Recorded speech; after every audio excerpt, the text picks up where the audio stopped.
Indonesia's journey as a nation began in 1945, marked by the spirit of independence and the daunting task of rebuilding a nation ravaged by war. The fledgling nation inherited a complex taxation system from the Dutch colonial era, which was really unsuitable for its needs.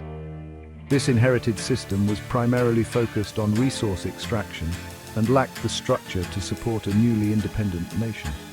The early leaders of Indonesia recognized the urgent need for a new tax system. This system had to be one that could support national development, promote economic growth, and be fair to all citizens.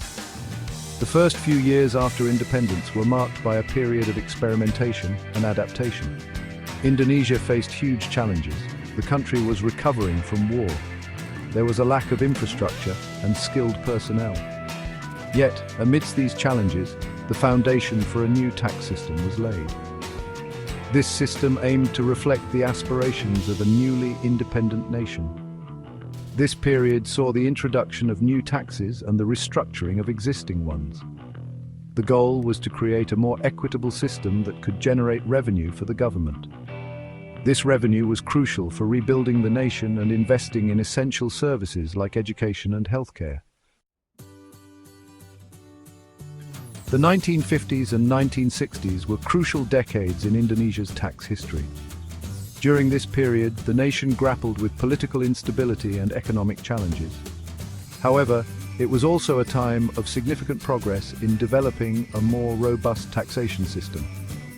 One of the key developments during this era was the introduction of the 1957 Corporate Income Tax Law. This law aimed to streamline corporate taxation and attract foreign investment. The government also made efforts to improve tax administration and compliance. However, challenges remained. Tax evasion was rampant, and the government struggled to collect revenue effectively. The tax base remained narrow, with a large portion of the population working in the informal sector. Despite these obstacles, Indonesia made significant strides in establishing a functioning tax system during these 2 decades. This period laid the groundwork for future reforms. It highlighted the importance of a fair and efficient tax system for national development. The New Order regime under President Suharto came to power in 1967. They promised political stability and economic development. The government embarked on ambitious economic reforms, and tax reform was a key pillar of this strategy. One of the most significant developments during this period was the introduction of the value-added tax, or VAT, in 1984. VAT, a consumption tax levied on goods and services, quickly became a major source of revenue for the government. This period also saw the introduction of the Taxpayer Identification Number, or NPWP, a crucial step towards modernizing tax administration. These reforms, combined with a period of sustained economic growth, led to a substantial increase in tax revenue. This revenue enabled the government to invest in infrastructure, education, and healthcare, contributing to significant improvements in living standards for many Indonesians. However, this period was not without its criticisms. The tax system remained complex, and corruption within the tax administration was a persistent problem. Despite these challenges, the New Order era marked a turning point in Indonesia's tax history, laying the groundwork for a more modern and efficient system.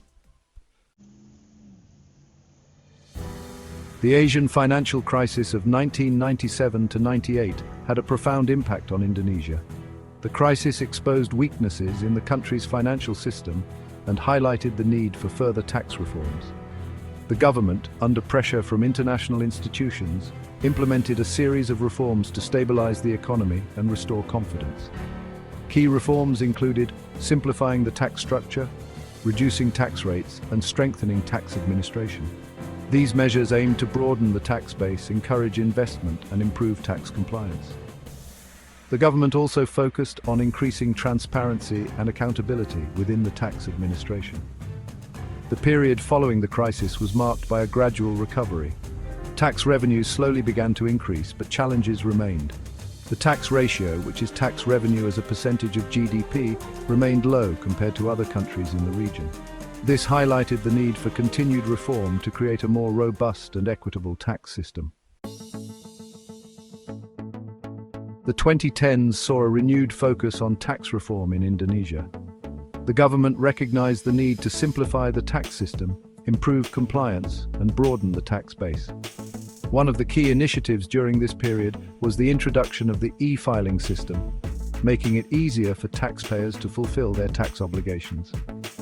The government also introduced a tax amnesty program in 2016, providing an opportunity for taxpayers to declare previously unreported income and assets. This program aimed to increase tax revenue and improve compliance in the long run. Furthermore, efforts were made to improve tax education and awareness among the public. These reforms aimed to create a more efficient, transparent, and taxpayer-friendly system. The goal was to enhance tax collection and foster a culture of compliance. This period demonstrated the government's commitment to reforming the tax system to meet the demands of a changing economic landscape. Coretax 2025 represents a significant leap forward in Indonesia's tax journey. This comprehensive reform program, launched with the vision of creating a modern and integrated tax system, aims to address the challenges of the past and prepare the nation for the future. Coretax 2025 is designed to be simpler, fairer, and more efficient. It leverages technology to streamline tax administration, making it easier for taxpayers to comply with their obligations. The system integrates all tax processes into a single platform, reducing complexity and enhancing transparency. This new system marks a significant departure from the past, embracing digitalization and data analytics to improve tax collection and combat evasion. Coretax 2025 is not just a technological upgrade, it represents a fundamental shift in Indonesia's approach to taxation, embracing innovation and citizen-centric design. The implementation of Coretax 2025 is expected to have a profound impact on Indonesian society. The simplified system and user-friendly interface aim to make tax filing easier for individuals and businesses, fostering a culture of voluntary compliance. This increased compliance is anticipated to boost tax revenue, providing the government with more resources to invest in public services. Moreover, Coretax 2025's focus on transparency and accountability aims to build greater trust between taxpayers and the tax administration. By leveraging technology to minimize opportunities for corruption, the new system has the potential to enhance governance and improve the delivery of public services. The success of Coretax 2025 hinges on effective implementation and public acceptance. The government needs to ensure that the system is accessible to all, including those in remote areas and with limited digital literacy. If implemented successfully, Coretax 2025 has the potential to transform Indonesia's tax landscape, promoting economic growth and improving the lives of its citizens. As Indonesia embraces the digital age, the future of taxation is likely to be shaped by technology and innovation. Coretax 2025 provides a solid foundation for this future, but continuous adaptation and improvement will be crucial. The government will need to stay ahead of the curve, embracing new technologies like artificial intelligence and blockchain to further enhance tax administration and combat evasion. Moreover, as the global economy evolves, Indonesia will need to ensure its tax system remains competitive and attractive to foreign investment. This will require ongoing dialogue with businesses and policymakers to create a tax environment that fosters economic growth while ensuring fairness and equity. Indonesia's tax journey reflects its own development as a nation. From its humble beginnings to the ambitious reforms of today, the tax system has constantly evolved to meet the nation's changing needs. As Indonesia progresses, its tax system will continue to adapt, driven by the principles of fairness, efficiency, and a commitment to building a more prosperous future for all Indonesians. Indonesia's tax journey, from the dawn of independence to the implementation of Coretax 2025, is a testament to the nation's commitment to progress and development.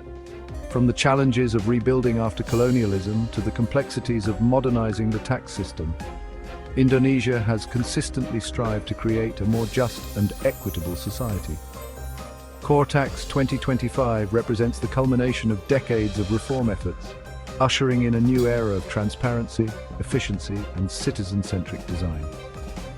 The success of this ambitious undertaking will depend on the government's ability to effectively implement the new system, ensure its accessibility to all, and maintain ongoing dialogue with taxpayers. As Indonesia looks towards the future, its tax system will undoubtedly continue to evolve, adapting to the changing global landscape and embracing technological advancements. The journey of Indonesia's tax system is a story of resilience, adaptation, and a commitment to building a brighter future for all its citizens.